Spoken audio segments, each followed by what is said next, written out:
नमस्कार, मैं सुमित कर्णकार आपका स्वागत करता हूं ट्रू एंड फेयर की ई क्लासेस में। हम पढ़ रहे थे फाइनेंशियल अकाउंटिंग और इस जर्नी में हमने बहुत ही इंपॉर्टेंट एक कंसेप्ट को स्टार्ट किया था, वो था हमारा जीएसटी। जीएसटी में हमने समझा कि जीएसटी क्या होता है, कितने प्रकार के इसके रजिस्ट्रेशंस होते हैं। टैली में हमने इसका कस्टमाइजेशन सीखा कि अगर हमको टैली में इसको रिकॉर्ड करना है तो हम किस तरीके से रिकॉर्ड करें। इसी जर्नी को थोड़ा सा आगे बढ़ाते हैं और कुछ और एडवांस चीज़ें सीखते हैं इसकी। आज की क्लास में हम दो पार्ट करेंगे। पहला पार्ट रहेगा हमारा ई वे बिल और ई इनवॉइस को जरा समझेंगे। दूसरा पार्ट रहेगा हमारा debit note and credit note के बारे में। ठीक है, तो चलिए स्टार्ट करते हैं ई वे बिल और e invoice. See e way bill and e invoice. सबसे पहले जो पिक्चर में आया था वो था आपका ई वे बिल। बहुत ही सिंपल सा इसका अर्थ है, पहले वो समझिए।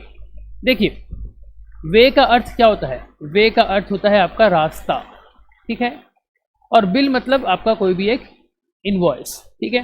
तो आपका जो सामान है वो रास्ते में जब उसका मूवमेंट हो रहा है तो वो मूवमेंट, वो गुड्स क्या सही है या नहीं, क्या उन गुड्स के ऊपर सरकार को प्रॉपर टैक्स मिला है या नहीं, उस चीज़ की जांच करने के लिए हम एक डॉक्यूमेंट बनाते हैं जिसका नाम होता है आपका वे बिल। बहुत ही सिंपल सी कंसेप्ट है इसकी। तो वे बिल मतलब क्या?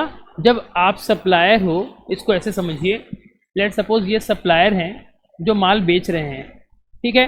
तो सप्लायर माल बेचा बायर को, तो सप्लायर के यहाँ से जब बायर के यहाँ पर जब माल जाएगा तो जिस गाड़ी में जाएगा उस गाड़ी को हो सकता है कि जो प्रॉपर ऑफिसर हैं वो चेक करने के लिए रोक ले। आप लोग न्यूज़ में सुनते होंगे कि XYZ की गाड़ी को रास्ते में जीएसटी ऑफिसर लोगों ने रोक लिया क्योंकि कुछ उसमें टैक्स का चोरी किया गया होगा या कुछ उसका ये नहीं था, कुछ डॉक्यूमेंट नहीं था, ठीक है। तो ये जो माल यहाँ पर सप्लायर से बायर तक जा रहा है, क्या वो प्रॉपर है या नहीं है, क्या उसके ऊपर प्रॉपर जीएसटी कलेक्शन हुआ है कि नहीं हुआ है, ये चीज़ को ऑथेंटिकेट करने के लिए ई वे बिल, वे बिल को पिक्चर में लाया गया। तो पहले क्या होता था पहले आपका वे बिल मैनुअली बनता था। बाद में गवर्नमेंट ने क्या किया, इस चीज़ को और स्ट्रीमलाइन करने के लिए इसको इलेक्ट्रॉनिक मोड में कन्वर्ट कर दिया और बोला कि आज से जो भी वे बिल निकलेगा वो ई वे बिल होगा। ई stands for electronic, E stands for क्या हो जाएगा आपका इलेक्ट्रॉनिक। यानी कि अब आप क्या करोगे, गवर्नमेंट ने आपको एक पोर्टल दे दिया, आप उस पोर्टल पे जाइए, आपका रेस्पेक्टिव क्रेडेंशियल्स डाल के उसको लॉगिन कीजिए और एक पर्टिकुलर ई वे बिल जनरेट कर लीजिए, ठीक है। तो वो होता है आपका ई वे बिल। उसके बाद धीरे धीरे जब आपका क्या हुआ और एडवांस होते गया जीएसटी और रिक्वायरमेंट बढ़ती गई, तो बाद में गवर्नमेंट ने एक और नया कंसेप्ट लागू किया जो आपका होता है ई इनवॉइस, ठीक है। तो ई इनवॉइस के ऊपर भी हम आएंगे। पहले हम इसको डिस्कस करते हैं ई वे बिल को अच्छे से, कि एक बार हम ई वे बिल समझ जाएंगे उसके बाद ई इनवॉइस समझना बहुत ही आसान होगा। देखिए, बहुत सारे लोगों को आज भी कंफ्यूजन है कि ई वे बिल क्या होता है और ई इनवॉइस क्या होता है, और साथ साथ उनको ये भी कंफ्यूजन है कि अगर ई इनवॉइस है तो फिर ई वे बिल क्यों है। तो आज की क्लास के बाद आपका ये सारा डाउट क्लियर हो जाएगा। सी, हम पढ़ रहे हैं ई वे बिल। ई वे बिल का पर्पस क्या है? सबसे पहले पर्पस को जानिए। पर्पस क्या है? It tracks the movement of goods exceeding ₹50,000 in the value within India. जी हाँ, सबसे इंपॉर्टेंट क्या, ये ट्रैक करता है किस चीज़ को? मूवमेंट ऑफ गुड्स को। आपका जो गुड्स है वो सप्लायर के यहाँ से जब बायर के पास जा रहा है तो जो मूवमेंट हो रहा है उसको ट्रैकिंग करने के लिए, मतलब किस स्टेट से निकला और किस स्टेट में गया, किस पर्टिकुलर एक एरिया से निकला, किस पर्टिकुलर दूसरे एरिया में गया, उसको ट्रैक करता है। किसको ट्रैक करेगा? इफ़ जो आपका माल जा रहा है, जो बिल बना, अगर उसका वैल्यू एक्सीडिंग ₹50,000 है, ठीक है, अगर 50,000 से कमती का अगर आपका माल बन रहा है, मतलब बिल बन रहा है, तो उस केस में ई वे बिल मैंडेटरी नहीं है। लेकिन अगर आपका वैल्यू 50,000 से ज़्यादा का हो गया तो गवर्नमेंट बोलती है कि भैया अब ऐसे आइटम को आप लोग रिकॉर्ड करो, मतलब ट्रैकिंग करो कि कहाँ से जा रहा है, ताकि हम इसके ऊपर एक मॉनिटर लगा सकें कि क्या उन ट्रांजेक्शन्स के ऊपर प्रॉपर तरीके से जीएसटी लगा गया है कि नहीं लगा गया है, ठीक है। आगे देखिए, जनरेटेड बाय, कौन जनरेट करता है ई वे बिल को? सबसे पहले तो भैया सप्लायर करेगा। हमने सप्लायर को बोला कि सप्लायर जब आप आपके दुकान से माल बेच रहे हो, दूसरी जगह पे जा रहा है, तो आप इसको जनरेट करो, आप ई वे बिल के पोर्टल पे जाओगे और उसको जनरेट करोगे। किसी कारण से मान लीजिए सप्लायर उसको इशू नहीं कर पाया, सप्लायर का कुछ इंटरनेट का प्रॉब्लम हो सकता है, या सप्लायर खुद अवेलेबल नहीं है, या उसका कुछ भी कारण हो, तो उस केस में हम बोलते हैं कि चलो रिसिपिएंट अब आप जनरेट कर लो। तो जो रिसिपिएंट है, जो माल मंगवा रहा है, उसने देखा कि मेरा सप्लायर तो ई वे बिल नहीं दे रहा किसी भी कारण से, तो एक काम करता हूँ, मैं खुद रिसिपिएंट खुद से अपने जीएसटी पोर्टल पे जाके मेरे नाम पे ई वे बिल निकाल लेता हूँ कि वो फलाना जो मेरा सप्लायर है वहाँ से माल आ रहा है मेरे पास। तो दूसरा पावर किसको दिया गया? रिसिपिएंट को दिया गया। उसके बाद जब ये दोनों ही नहीं निकाल पा रहे, तो भैया रास्ते में आप देखिए, रास्ते में माल लेकर कौन जा रहा है? माल लेकर जा रहा है ट्रांसपोर्टर। तो गाड़ी अगर रोकेगा जीएसटी ऑफिसर, तो किसकी गाड़ी को रोकेगा? ट्रांसपोर्टर की गाड़ी को रोकेगा। तो अब ट्रांसपोर्टर के ऊपर आ गया एक जिम्मेदारी कि भैया अगर आपका सप्लायर और बायर दोनों ही आपको ई वे बिल नहीं निकाल के दिया है, और फिर भी अगर आपको माल का मूवमेंट करना है, तो ये आपकी जिम्मेदारी है। अब आप क्या करो, आप उसका ई वे बिल निकाल लो। तो ट्रांसपोर्टर फिर क्या करेगा? वो बताएगा गवर्नमेंट को कि गवर्नमेंट देखो, मैं इस सप्लायर का माल लेकर जा रहा हूँ, इतने रुपए का है, और इस सप्लायर को बेचने जा रहा हूँ, सॉरी इस बायर को बेचने जा रहा हूँ। ये सारा चीज ट्रांसपोर्टर फिर खुद बताएगा। जब बात करते हैं इंफॉर्मेशन कैप्चर की, तो देखेंगे कि जो ई वे बिल है वो क्या क्या इंफॉर्मेशन कैप्चर करता है, वो देखिए। सबसे पहले डिटेल्स ऑफ द ट्रांसपोर्टर, कौन सा ट्रांसपोर्टर है जो माल लेकर जा रहा है, उसका गाड़ी का नंबर, कौन सा गुड्स लेकर जा रहा है, बिल ट्रांसपोर्टेड। उसके बाद जो माल लेकर जा रहा है उसका बिल का वैल्यू कितना है, ठीक है, उसका HSN कोड क्या है, जो आइटम लेके जा रहे हो। मैंने आपको बताया था HSN कोड क्या होता है, हार्मोनाइज्ड सिस्टम ऑफ नोमेनक्लेचर। हर एक आइटम का एक यूनिक कोड होता है। तो आप जो गुड्स का मूवमेंट कर रहे हो, उस पर्टिकुलर गुड्स का HSN कोड क्या है वो आपको बताना पड़ेगा। उसका टैक्स डिटेल बताना पड़ेगा कि उसके ऊपर GST आपने कितना लिया, एंड अदर रेलिवेंट इंफॉर्मेशन। इतना तो बेसिक आपको चीजें उसमें बतानी पड़ती है। फिर वैलिडिटी, अब ये ई वे बिल कितने दिन तक वैलिड रहता है, ये डिटरमाइन होता है उसके डिस्टेंस के आधार पे कि आपका स्टार्टिंग पॉइंट क्या था, एंडिंग पॉइंट क्या है। 100 किलोमीटर तक रहेगा तो आपको एक पर्टिकुलर डे का आपको वैलिडिटी मिलेगा, उससे ज़्यादा रहेगा तो एक पर्टिकुलर डे का आपको वैलिडिटी मिलेगा, उसके बाद वो ऑटोमेटिक एक्सपायर हो जाता है। अब इसमें अगर आपको लग रहा है कि आपका वैलिडिटी आपको एक्सटेंड करना है, तो आपके ई वे बिल की जो वैलिडिटी है वो एक्सपायर होने से पहले आप खुद से लॉगिन करके इसकी वैलिडिटी को एक्सटेंड कर सकते हो, ठीक है, वो चीज़ हो सकता है। प्राइमरी ऑब्जेक्टिव क्या है ई वे बिल लाने का? ई वे बिल लाने का सबसे पहला प्राइमरी ऑब्जेक्टिव यह है to prevent tax evasion and ensure smooth movement of goods. जी हाँ, बहुत बार लोग क्या कर रहे थे, टैक्स की चोरी कर रहे थे, उसको रोकना था, तो इसीलिए ई वे बिल को लाया गया। अब आपके मन में क्वेश्चन आ सकता है कि सर टैक्स की चोरी यहाँ पर कैसे हो रही है, जरा वो समझाइए। तो देखिए क्या हो रहा था, अगर हम सेल्स करें, तो सेल्स के ऊपर हमको क्या करना है, हमको कस्टमर से GST कलेक्ट करना है, ठीक है। तो हम क्या कर रहे थे, हम मतलब जो लोग टैक्स चोरी कर रहे थे, हम उसके एग्जांपल दे रहे हैं। वे लोग क्या कर रहे थे, लेट्स अगर 100 रुपये का अगर वो सेल्स करते, और लेट सपोज 18% का GST अगर उसके ऊपर है, तो 100 के ऊपर 18 रुपया, टोटल 118 रुपये का वो लोग क्या करते, सामान बेचते कस्टमर को। समझिएगा, कस्टमर से 118 रुपये हमने ले लिया, ठीक है। अब हमारे मन में लालच आ गया। मन में लालच क्या आ गया कि यार ये 18 रुपये तो गवर्नमेंट को हमको देना पड़ेगा, क्यों ना एक काम करें, हम इस सेल्स को पूरी की पूरी डिलीट कर देते हैं, हम बताएंगे ही नहीं किसी को कि सेल्स हुई है। तो क्या होगा, तो जो हमने कस्टमर से ये जो 18 रुपये GST के नाम से लिया था, वो भी अब हम अपनी जेब में डाल सकते हैं। तो यहाँ पर क्या हो गया, उसको लालच आ गया, उसको लालच आ गया, ठीक है। तो ये उसका कुछ भी रिकॉर्ड नहीं रख रहा था, लेकिन ये गुड्स जो है अगर बेच रहा है तो उसका मूवमेंट तो हो रहा होगा, सप्लायर के प्लेस से बायर के प्लेस तक तो जा रहा होगा। तो हम यहाँ पर तो पकड़ नहीं पाए, अब हम उनको रास्ते में पकड़ेंगे। हम रास्ते में पकड़ेंगे और देखेंगे कि क्या गुड्स का मूवमेंट हो रहा है। अगर हो रहा है तो भैया उसका बिल दिखाइए। बिल में अगर वैल्यू उसकी 50,000 रुपये से ज़्यादा है तो चेक करेंगे उसके ऊपर GST लगा है कि नहीं लगा, किस आदमी ने किसको बेचा, कौन खरीद रहा है, कौन बेच रहा है, हर एक चीज़ वहाँ पर क्रॉस वेरीफाई करेंगे। और जब ई वे बिल बन गया तो एक गवर्नमेंट डेटा में उसका एक रिकॉर्ड बन गया कि इस आदमी ने उस आदमी को X अमाउंट का सामान बेचा है, उसके ऊपर उसने Y अमाउंट का GST भी कलेक्शन किया है। तो ये गवर्नमेंट रिकॉर्ड में आ गया। अब आगे चल के गवर्नमेंट इस डेटा के आधार पे उन दोनों पार्टी से जब चाहे उसको सही लगे वो उनसे इन्फॉर्मेशन कुछ मांग सकती है। ठीक है, तो इसीलिए रास्ते में आपकी गाड़ी को कोई ना रोके, और अगर रोक भी ले जांच के लिए तो वो उसको स्मूथ ट्रांसपोर्ट हो सके। रास्ते में उसको वे बिल दिखा दो, वो आपको गाड़ी जाने दे देगा। उसके बाद रिक्वायरमेंट क्या है, देखिए ये मैंडेटरी है नोटिफाइड गुड्स के लिए और those exceeding the value threshold. जैसे हमने बताया, अगर आपका जो बिल का वैल्यू है वो अगर 50,000 रुपये से ज़्यादा अगर हो जाता है तो आपको क्या करना पड़ेगा, आपको ई वे बिल निकालना पड़ेगा, आपको ई वे बिल निकालना पड़ेगा। ठीक है, कैसे निकालोगे, जनरेशन प्लेटफॉर्म। देखिए गवर्नमेंट ने आपको इसको जनरेट करने के लिए ई वे बिल का पोर्टल दिया है।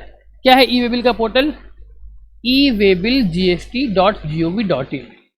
ये आपको गवर्नमेंट ने एक पोर्टल प्रोवाइड किया है। आप इस पोर्टल पर जाइए, पोर्टल पे जाके आप अपना लॉगिन आईडी पासवर्ड डालिए, आपका ई वे बिल का एक पेज खुल जाएगा। उसके बाद आप अपना ई वे बिल जनरेट कर लीजिए।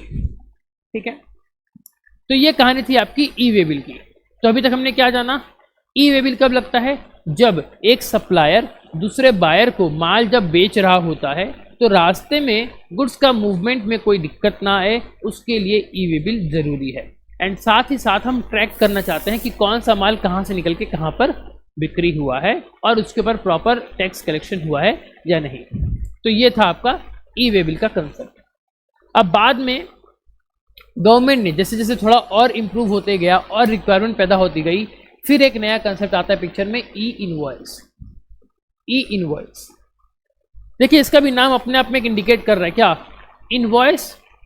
ई इनवॉइस मतलब ये एक प्रकार का बिल है, लेकिन ये इलेक्ट्रॉनिकली बिल है। ई इनवॉइस गवर्नमेंट क्या कर रही है, गवर्नमेंट अब जो भी B2B ट्रांजेक्शन है, अगर बात करूं B2B, देखिए जीएसटी में आपका जो ट्रांजेक्शन होता है, ट्रांजेक्शन मतलब आपका जो सेल्स होता है या आपका जो परचेज होता है, वो आपका दो प्रकार का हो सकता है। क्या, एक आपका होता है B2B और एक आपका होता है B2C। क्या होता है B2B, मतलब यहां पर जो सेलर है और जो बायर हैं, ये दोनों के दोनों कौन है, ये दोनों के दोनों जीएसटी में रजिस्टर्ड हैं। यानी कि ये भी एक बिजनेस है, ये भी, मतलब ये सेलर भी एक बिजनेस है, मतलब बिजनेस वाला है, और बायर भी एक बिजनेस वाला है। तो इसे हम क्या कहते हैं, बिजनेस टू बिजनेस। यानी कि एक बिजनेस वाले ने दूसरे बिजनेस वाले को माल बेचा, तो वो क्या कहलाता है, B2B ट्रांजेक्शन। एंड B2C आप लोग खुद बता दोगे। यहाँ पर एक आदमी तो बिजनेस वाला है, मतलब जो सेलर है, सेलर आपका बिजनेस वाला है, मतलब ये जीएसटी में रजिस्टर्ड है, और ये जो सामान बेच रहा है, किसको बेच रहा है, ये बेच रहा है कस्टमर को, बिजनेस टू कस्टमर। और ये कस्टमर कौन है, ये हमारा बायर है। एंड बायर जो है वो जीएसटी में नॉट रजिस्टर्ड, वो जीएसटी में रजिस्टर्ड नहीं है। ठीक है, तो गवर्नमेंट ने क्या बोला, जो हमारी टैक्स, देखिए अल्टीमेट बर्डन टैक्स का किसके ऊपर आता है, कंज्यूमर के ऊपर। तो बोला यहाँ पर अगर B2C ट्रांजेक्शन है तब तुम कंज्यूमर से टैक्स ले लेंगे, उसके ऊपर इतना ध्यान मत दो। क्यों, क्योंकि कंज्यूमर आज की डेट में 150 करोड़ है इंडिया में, तो भैया हम 150 करोड़ के ऊपर ट्रैकिंग नहीं कर सकते, तो इस चीज़ को पिक्चर से हटा दो। हम हमारा टैक्स का चोरी कहाँ पर हो रहा होगा, कहाँ पर हो सकता है, बिजनेस टू बिजनेस, जहाँ एक बिजनेस वाला और दूसरा बिजनेस वाला अगर इन्वॉल्व रहे, वैसे केस में टैक्स का चोरी ज़्यादा होने की संभावना होती है। तो गवर्नमेंट कहती है कि हम सिर्फ इन चीज़ों को ही फोकस करेंगे। B2B यानी कि बिजनेस टू बिजनेस, हम ऐसे बिजनेस को पकड़ेंगे जो दूसरे बिजनेस वाले को सामान बेच रहा होगा, तो वो आदमी अगर बिल बनाएगा तो वो बिल हमारा ई इनवॉइस पोर्टल पे बनेगा। मतलब आप अपना नॉर्मल जैसे बिल बनाते थे वो बनाओ, हमको उसमें कोई आपत्ति नहीं है, लेकिन आपने जो बिल बनाया उस बिल को अब आप हमारे गवर्नमेंट के द्वारा दिए गए एक पोर्टल पे, ई इनवॉइस के पोर्टल पे उसको आप सबमिट करो। उससे क्या होगा, आपने जो बिल बनाया उसकी सारी जानकारी उस गवर्नमेंट रिकॉर्ड में आ जाएगी। गवर्नमेंट रिकॉर्ड में आने के बाद गवर्नमेंट फिर क्या करेगी, आपको उस डिटेल के बदले में एक यूनिक IRN जनरेट करके देगी, इनवॉइस रेफरेंस नंबर। और जब आपको जनरेट करके देगी, साथ ही साथ वो उस ई इनवॉइस वाले में एक QR कोड भी आपको जनरेट करके देगी। ठीक है, ताकि रास्ते में जब कभी उसको कोई रोके, कोई ऑफिसर, वो उस QR कोड को स्कैन करे तो उसको सारी डिटेल पता चल जाएगी कि भैया इसमें माल कितने का है, किसको जा रहा है, क्या जा रहा है। ठीक है, तो इनवॉइस कब आया पिक्चर में, देखिए आगे। सबसे पहले इसका पर्पस क्या है इनवॉइस का। इनवॉइस का पर्पस है इलेक्ट्रॉनिकली डॉक्यूमेंट्स अ B2B ट्रांजेक्शन। जी हाँ, आपका जो B2B ट्रांजेक्शन हो रहा था उसको हम इलेक्ट्रॉनिकली डॉक्यूमेंट करना चाहते हैं, हम उसका एक रिकॉर्ड मेंटेन करना चाहते हैं। अब ये रिकॉर्ड जितना ज़्यादा गवर्नमेंट के पास रहेगा, आगे चल के गवर्नमेंट उसको बहुत अच्छे से पॉलिसी बना सकती है। देखिए, गवर्नमेंट आज कोई भी अगर पॉलिसी बना रही है वो बनाती है on the basis of statistics.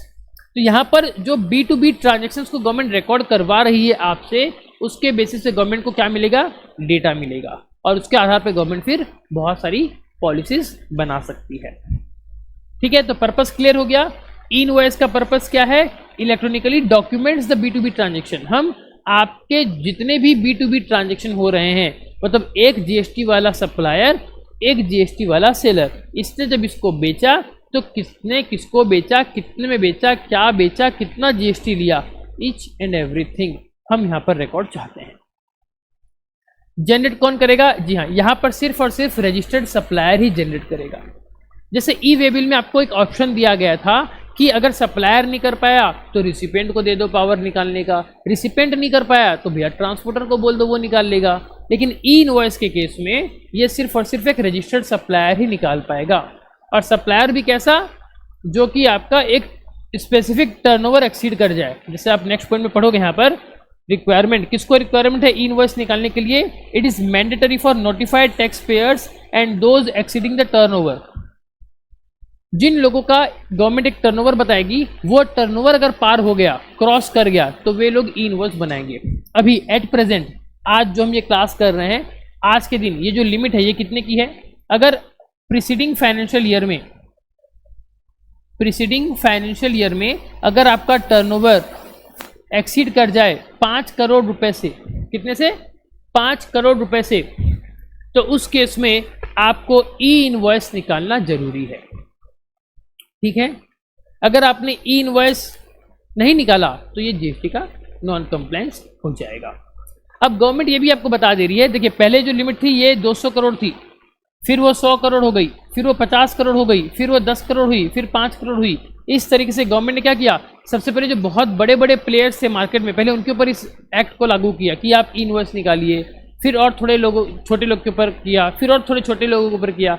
अब गवर्नमेंट आ गई है ऐसे कि भाई अगर 5 करोड़ का भी अगर आपका टर्नओवर होता है तो भी आपको ई इनवॉइस निकालना पड़ेगा। और आगे चल के गवर्नमेंट ने ये क्लियर कर दिया है कि आगे चलकर हम ये सबके ऊपर लागू कर देंगे कि अगर आप एक छोटे से व्यापारी भी हो, आपका 2-3 करोड़ या 10-20 लाख का भी अगर आपका बिजनेस होता है, तो भैया आप मान के चलिए, मेंटली प्रिपेयर रहिए, आपको हर एक B2B ट्रांजेक्शन का ई इनवॉइस निकालना पड़ेगा। ठीक है, वीडियो में आगे बढ़ने से पहले अगर आपको ये वीडियो अच्छी लगी तो इसे अपने दोस्तों के साथ शेयर करने में कंजूसी ना कीजिएगा। और अगर आप हमारा फुल कोर्स अगर बाय करना चाहते हैं तो इसके लिए आप इस वीडियो के डिस्क्रिप्शन में जो लिंक दी गई है उस वेबसाइट के थ्रू या हमारे अपने ऐप के थ्रू आप हमारा कोर्स बाय कर सकते हैं। चलिए आगे शुरू करते हैं। आगे देखिए, सॉरी यहाँ हमारा कुछ पॉइंट स्किप हो गया था। अब ई इनवॉइस में क्या इन्फॉर्मेशन कैप्चर होती है वो देखिए, यहाँ पर भी वही उसी जैसे ई-वे बिल में होता है, मैक्सिमम डिटेल यहाँ पर भी आपकी कैप्चर हो जाती है, वही डिटेल्स ऑफ सप्लायर, सप्लायर कौन है, रिसिपिएंट कौन है, क्या गुड्स या सर्विसेज जा रही है, टैक्स डिटेल क्या होगा उसका, इनवॉइस नंबर क्या है, और अदर रेलिवेंट इन्फॉर्मेशन। तो इसमें कुछ विशेष फर्क आपका नहीं है। वैलिडिटी, इसकी कोई स्पेसिफिक वैलिडिटी पीरियड नहीं है, एक बार आपने लगा दिया, इनवॉइस इशू कर दी, वो आपका हो गया। अब इसका प्राइमरी ऑब्जेक्टिव क्या है, ई इनवॉइस निकालने का प्राइमरी ऑब्जेक्टिव क्या है, टू इंप्रूव टैक्स कंप्लायंसेस। जी हाँ, हम आपका टैक्स कंप्लायंसेस को और इंप्रूव करना चाहते हैं, इसलिए हमने यहाँ पर ई इनवॉइस को लेकर आया। क्यों, क्योंकि अगर हम ई इनवॉइस लेकर आते हैं तो उससे क्या होता है मालूम, उससे होता है आपका ऑटोमेट डेटा प्रोसेसिंग। जी हाँ, ऑटोमेट डेटा प्रोसेसिंग होता है। क्या होता है आप जरा समझिएगा। जब कभी भी आपने, लेट सपोज ये आपका एक मंथ हो गया, 1 अप्रैल 2023 से लेकर 30 अप्रैल 2023 तक, इस पीरियड में आपने जो भी सेल्स किया, उस सेल्स में आपने क्या किया होगा, आपने B2B सेल्स भी किया होगा, आपने B2C सेल्स भी किया होगा।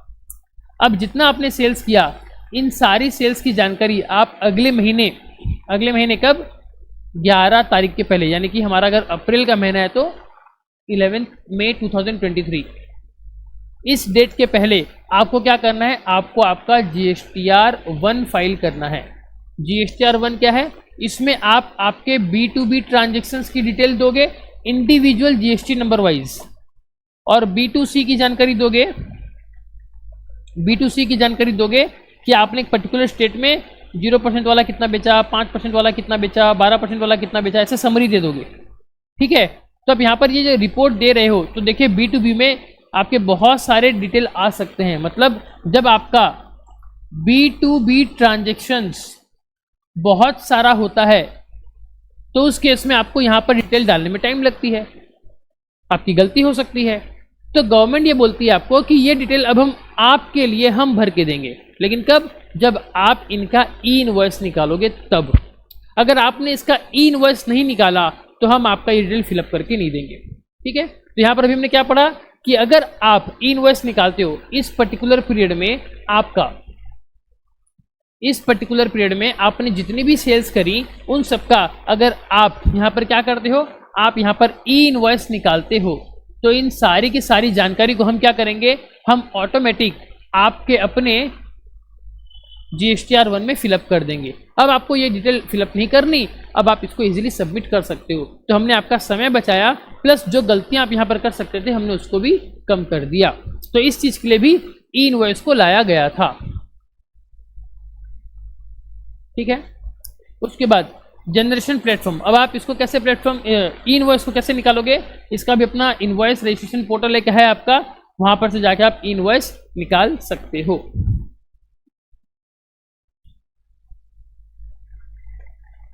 उसके बाद यहां पर देखिए टाइम लिमिट जो है, ई वे बिल, अगर हम बात करें ई वे बिल की, तो ई वे बिल का आपको निकालने का बिफोर मूवमेंट ऑफ गुड्स। जी हाँ, आपका गुड्स का जो मूवमेंट हो रहा है उसके पहले आपको निकाल लेना है, क्योंकि जब आपका एक नॉर्मल बिल रहा उसके पीछे ई वे बिल आपने अटैच किया और उसके साथ आपने अपना माल को लिया और ट्रांसपोर्टर को दे दिया ट्रांसपोर्ट के लिए। रास्ते में जब कोई गाड़ी को रुका जाएगा तो उस माल को देखा जाएगा, उसका बिल देखा जाएगा और उसका ई वे बिल भी देखा जाएगा। तो इसीलिए ई वे बिल आप कब जनरेट करोगे, जब आपका गुड्स का मूवमेंट हो रहा है उसके पहले कर लीजिए। लेकिन ई इनवॉइस आप गुड्स के मूवमेंट के बाद भी कर सकते हो, 30 डेज का आपके पास समय है। But usually it is recommended कि अगर कर रहे हो तो लगे हाथ उसको भी निकाल दो। आजकल अगर आप अकाउंटिंग सॉफ्टवेयर वगैरह यूज़ कर रहे होंगे तो वे लोग GST पोर्टल के साथ एक ऑटोमेटिक एक उनका प्रोसेस होता है जिसे हम कहते हैं API कॉन्फ़िगरेशन, वो करके आप ऑटोमेटिक खुद से क्या कर सकते हो, ई इनवॉइस निकाल सकते हो। आपने आपके सॉफ्टवेयर में बिल को सेव किया और जैसे ही आपने उसको एंटर मारा, ऑटोमेटिक वो क्या करेगा, आपकी जानकारी को GST पोर्टल पे ला के सबमिट कर देगा और वहाँ से आपको ई वे बिल और ई इनवॉइस निकाल के दे देगा। तो आपको दिक्कत नहीं आएगी। ठीक है, फिर उसके बाद अगर हम बात करें टर्नओवर लिमिट की, तो ई वे बिल के लिए कोई टर्नओवर लिमिट नहीं है। अगर आपका 5 लाख रुपए का भी धंधा होता है आपको ई वे बिल निकालना पड़ेगा। और लेकिन ई इनवॉइस जो है वो अभी के लिए 5 करोड़ से ज़्यादा अगर किसी का टर्नओवर होता है तो उसके लिए आपका लागू होगा।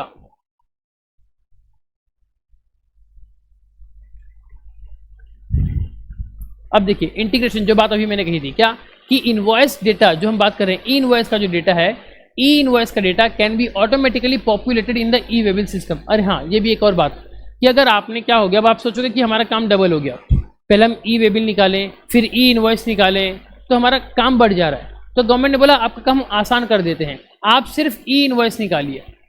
आप ई इनवॉइस निकालिए, ई इनवॉइस निकालने के बाद हम क्या करेंगे, ऑटोमेटिक ई वे बिल आपका निकाल के दे देंगे।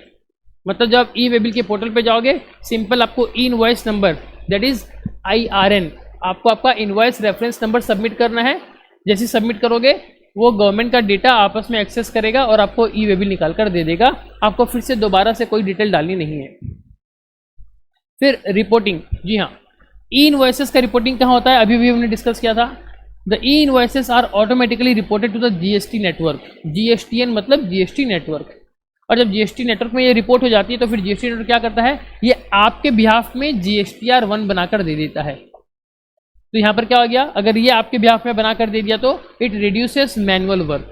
जी हाँ, आपका जो मैनुअल वर्क होता है आगे चल के उसको वो रिड्यूस कर देता है। एंड फ्यूचर में ई इनवॉइस जो है वो एक्सपेक्ट किया गया है वो मैंडेटरी कर दिया जाएगा ऑल टैक्स पेयर के लिए। लेकिन इवेंचुअली पहले 5 करोड़ वाले को लाया गया, फिर 2 करोड़ वाले को लाया जाएगा, फिर 1 करोड़, फिर 50 लाख, और इस तरीके से सबके ऊपर गवर्नमेंट लाने के स्कीम में है। तो ये था हमारा ई वे बिल और ई इनवॉइस के बारे में एक छोटा सा एक डिस्क्रिप्शन। तो आज की क्लास में इतने ही, मिलेंगे अगली क्लास में, तब तक ले जय हिंद, वंदे मातरम।